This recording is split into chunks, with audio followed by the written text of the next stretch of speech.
이 새벽에 우리에게 주시는 하나님의 말씀은 우리 마태복음 16장 13절로 20절까지 말씀입니다.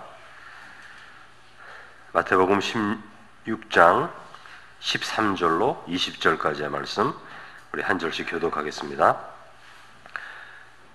예수께서 빌립보 가이사랴 지방에 이르러 제자들에게 물어 이르시되 사람들이 인자를 누구라 하느냐? 이르되 더러는 세례 요한, 더러는 엘리야, 어떤 이는 예레미야나 선지자 중에 하나라 하나이다. 이르시되 너희는 나를 누구라 하느냐? 시몬 베드로가 대답하여 이르되 주는 그리스도시요 살아계신 하나님의 아들이시니이다. 예수께서 대답하여 이르시되 바요나 시몬아, 내가 복이 있도다. 이를 내게 알게 하니는 혈육이 아니요 하늘에 계신 내 아버지시니라. 또 내가 내게 이르노니 너는 베드로라. 내가 이 반석 위에 내 교회를 세우리니 음부의 권세가 이기지 못하리라. 내가 천국 열쇠를 내게 주리니 네가 땅에서 무엇이든지 매면 하늘에서도 매일 것이요 네가 땅에서 무엇이든지 풀면 하늘에서도 풀리리라 하시고, 이에 제자들에게 경고하사 자기가 그리스도인 것을 아무에게도 이르지 말라 하시니라. 아멘. 자, 오늘 본문의 말씀은 예수님께서 내가 나를 누구라 하느냐, 이 묻는 말씀입니다. 우리가 늘 언제나 항상 이 대답을 할 수 있어야 되는 겁니다. 진실한 마음으로. 자, 예수님께서 제자들과 3년을 같이 지냈어요. 마태, 마가, 누가 복음을 보면은 예수님이 한 3년 정도 제자들과 함께 하셨구나를 알 수 있습니다. 이렇게 추측할 수가 있어요. 예루살렘에 올라간 시기가 한 3번 정도 되기 때문에 3번 정도, 6월절마다 올라가지 않으세요? 그러기 때문에 한 3번, 3년 정도 될 것이다, 이렇게 추측을 합니다. 3년 정도의 시간이라고 볼 때 예수님이 이 질문을 언제 하셨는가 살펴보면 십자가를 지시기 얼마 전에 하셨다, 그거를 또 알 수 있게 되죠. 예루살렘을 향해 올라가는 중에. 그렇다면 거의 한 3년을 제자들과 지내신 후에 이 말씀을 주셨다, 이렇게 알 수 있습니다.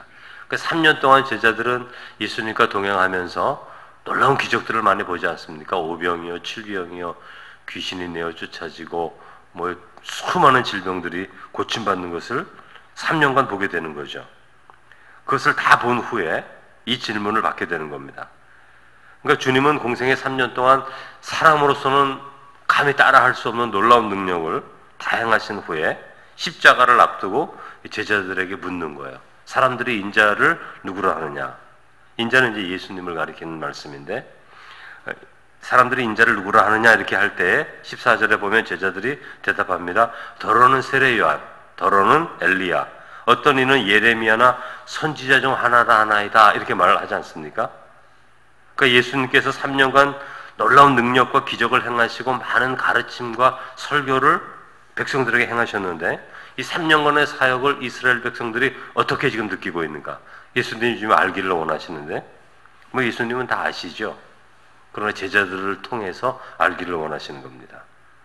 그 제자들이 답변하는 것은 백성들이 예수님을 선지자로 알고 있습니다, 이렇게 답변하는 거예요. 여러분, 세례 요한도 엘리야도 예레미야도 다 선지자 아닙니까? 그렇게 답변하는 거죠. 그러니까 이스라엘 백성들은 예수님을 하나님의 아들로는 알지 못하는 거예요. 아직 메시아로는 알지 못하는 겁니다. 선지자 중에 하나입니다, 이렇게 말하는 것인데, 여러분, 선지자는 누구죠? 하나님의 종들이죠. 하나님의 종들입니다.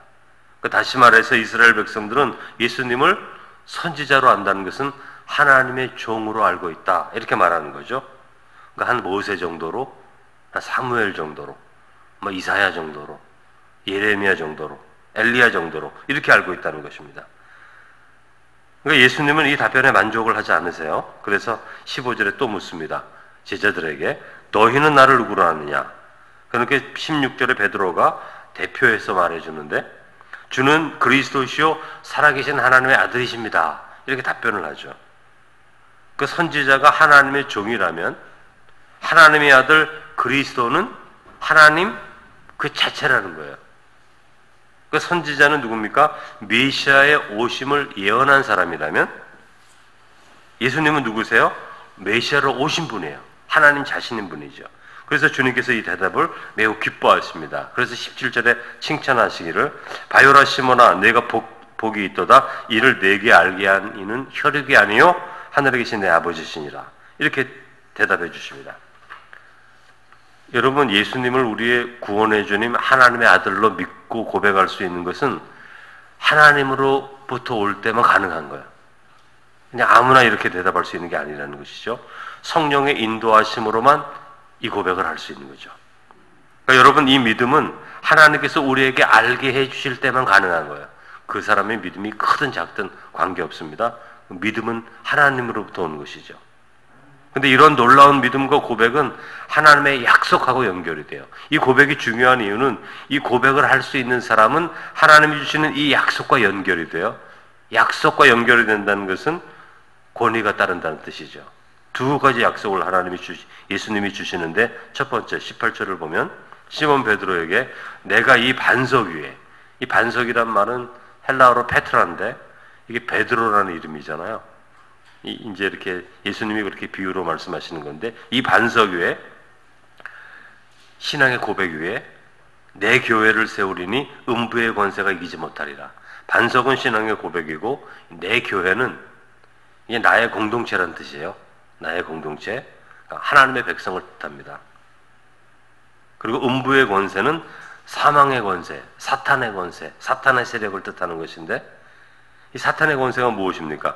사람을 미혹해서 참된 평안과 자유를 누리지 못하게 해서 사망의 권세, 두려운 마음으로 살게 하다가 결국에는 지옥 가게 하는 권세, 그게 사탄의 권세잖아요. 걱정하고 염려하고 근심하고 두려워하다가 그렇게 살다가 결국에는 그 두려운 마음으로 지옥 가게 하는 것, 그게 사탄의 권세입니다. 그런데 교회는 예수를 그리스도로 하나님의 아들로 믿는 성도들은 이 사탄의 권세, 이 죽음의 권세들이 이길 수 없다, 그런 약속이에요. 주는 그리스도시요 살아계신 하나님의 아들이십니다라고 믿는 사람들은 이 사탄의 권세가 그들을 이길 수 없다는 거죠. 그러므로 여러분, 우리는 항상 이 고백을 입으로 선포해야 됩니다. 나는 믿음이 적은데, 그런 거 전혀 관계가 없어요. 그냥 이 고백을 하는 게 믿음인 거예요, 사실은. 종종 어떤 분들은 이렇게 하나님께 고백하는 것들을 좀 이렇게 힘들어하는 분들이 있어요. 내가 믿음이 이렇게 적은데, 내가 이렇게 뭐 잘못된 삶을 사는데, 아직 뭐 담배도 끊지 못했는데, 나는 아직 뭐 11조도 잘 드리지 못하는데, 이중적인 자신의 모습, 순종하지 못하는 자신의 모습을 보면서 하나님의 이름을 부르고 예수님 이름 부르는 거, 이거 부끄러운 일 아니야? 이런 것 내가 해서도 하나님이 들어주지 않는 것 아니야? 뭐 이렇게 생각하는 분들이 의외로 많은데요. 이거 아주 인간적인 마음입니다. 하나님이 기뻐하지 않으시죠. 우리는 우리의 삶에 사망의 권세나 죄악의 권세가 미칠 때마다 우리의 현재 믿음의 상태, 실수, 이중적인 마음, 죄악된 생활, 아직 끊지 못한 습관적인 어떤 것들, 성도로서 마땅히 해야 할 의무를 행하지 못하는 것, 이런 것과는 전혀 관계가 없습니다.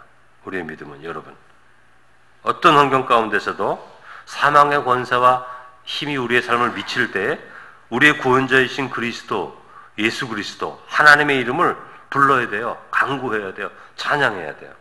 그러니까 예수 그리스도 그 이름을 부르는 믿음이 음부의 권세를 이기는 거지, 내가 11조를 내기 때문에 음부의 권세 이기는 게 아닙니다. 내가 어떤 사역을 열심히 했기 때문에 그 음부의 권세를 이기는 것이 아니야. 그런 것들은 그런 믿음을 강화해 주는데 영향이 있죠. 분명히 있죠. 그러나 그런 것 때문에 우리의 믿음이 강해지는 것이 아니라 예수 그리스도가 그리스도시요 하나님의 아들이시기 때문에 그것을 믿는 믿음을 고백하기 때문에 능력이 있는 거죠. 그걸 거꾸로 생각하면 자꾸 안 되는 것입니다. 두 번째 약속은 19절에 있는데, 내가 천국의 열쇠를 내게 주리니 내가 무엇이든지 매면 하늘에서도 매이고 무엇이든지 풀면 하늘에서도 풀리리라, 이렇게 말씀하잖아요. 이 열쇠도 권세를 말하는 거죠. 권위를 말하는 거죠. 그러니까 주님의 이름으로 행하는 성도, 교회의 모든 사역이 하나님의 뜻 안에서 이루어진다는 거죠. 여러분, 우리는 부족하지 않습니까? 우리가 행하는 일이 하나님을 대신할 수 있다고 이렇게 생각할 수 있는데, 대신할 수 있다고 말하는 거예요. 성도들이 이 땅에서 무엇을 풀면 하늘에서도 풀리고 이 땅에서 매면 하늘에서도 매이진다는 거죠. 다시 말하면 성도들이 주는 그리스도시요 살아계신 하나님의 아들이라는 것을 믿는 믿음으로 행하는 것들은 그게 작은 일이든지 큰 일이든지 하나님을 대신하는 것이다. 이 말을 해주는 거죠. 그 권위가 똑같다는 거죠. 그래서 우리가 지난번에 새벽 시간에 그 말씀 듣지 않았습니까? 예수님이 다 보내잖아요. 마을들로 우리 제자들을. 너 그 마을에서 너를 받아들이지 않으면 신발에 있는 먼지를 털어버려라. 심판날에 내가 그것을 증거 삼아 그 마을을 심판하겠다. 그렇게 말씀하시는 거죠. 왜 그렇게 말씀하십니까? 너희들이 전하는 것은 내가 전하는 것인데 그들이 너희를 받아들이지 않았다면 나를 받아들이지 않은 것이다. 내가 그렇게 심판하겠다. 그렇게 말씀하는 거죠.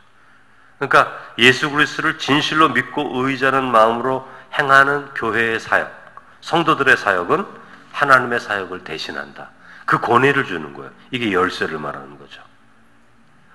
여러분, 우리가 행하는 모든 일들은 그 순종하는 사람들의 자질, 그 사람이 얼마나 준비되어 있고 이런 자질 때문에 그 일이 성취되는 것이 아니라 성령의 역사, 즉 하나님께서 이루어 가시는데 왜 이루어 가세요?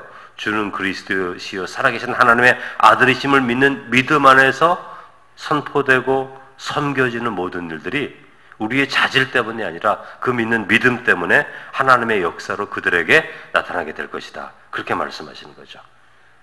그러면 여러분, 우리가 행하는 모든 일들이 주 예수 그리스도 하나님의 아들을 믿는 믿음으로 행하게 될 때 놀라운 일들이 이루어지는 것이에요. 땅에서 매면 하늘에서도 매이고 땅에서 풀면 하늘에서도 풀린다.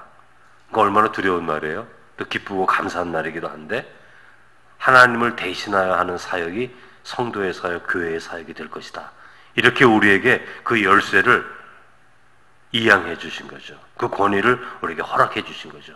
그러므로 더욱 겸손하게 더욱 낮아진 마음으로 예수의 마음으로 이 일을 감당할 수 있어야 되는 것입니다.